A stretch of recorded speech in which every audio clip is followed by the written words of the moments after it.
I was living in Kyoto, Japan, teaching English, and I met an American who was studying tea ceremony there. And she told me that at her school, they often would look at things and try to determine whether they were wabi or sabi or wabi sabi.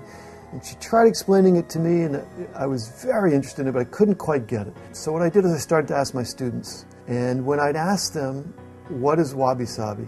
First of all, every one of them would answer the same way. They'd all start by going, ooh, that's hard to explain.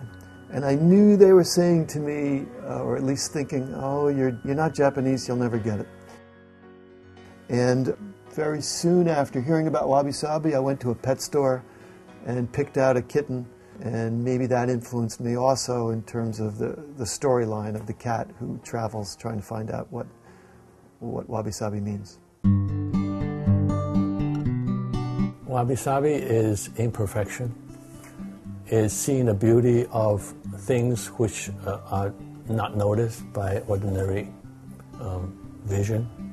And if you stay with things a little longer, you start to see the subtleties of the poetry in all of them, which you don't find in mass-produced things, which is all the same. Wabi Sabi is beautiful, and it's also ordinary, and it's a state of mind. I got to look at Ed's work, and it blew me away, and I realized that his vision was essentially what I had pictured for this book. He said he was interested in looking at the manuscript, and he was willing to do it. I finished the artwork, so I left it with my agent and at his door, and it just was taken without me knowing where it went. And then when I found out that it was lost, it took me a while to realize that it's not coming back. The fact that this piece of art was lost at one time created a lot of uneasiness on my part just to get it going again. But it gave me time to ponder over what can be improved upon.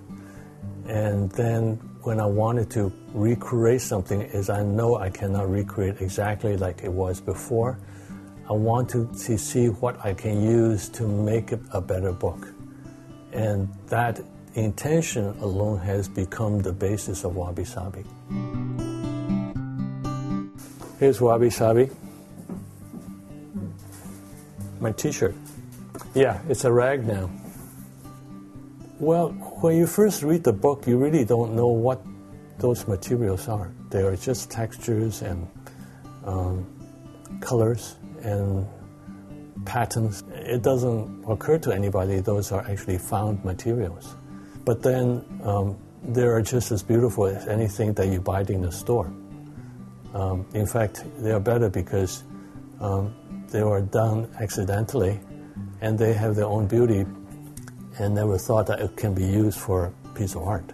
How does the artwork, the process, relate to the term Wabi Sabi? I find that since the situation itself, although it's not the most ideal, is creating enough tension in me to make it better than the first version.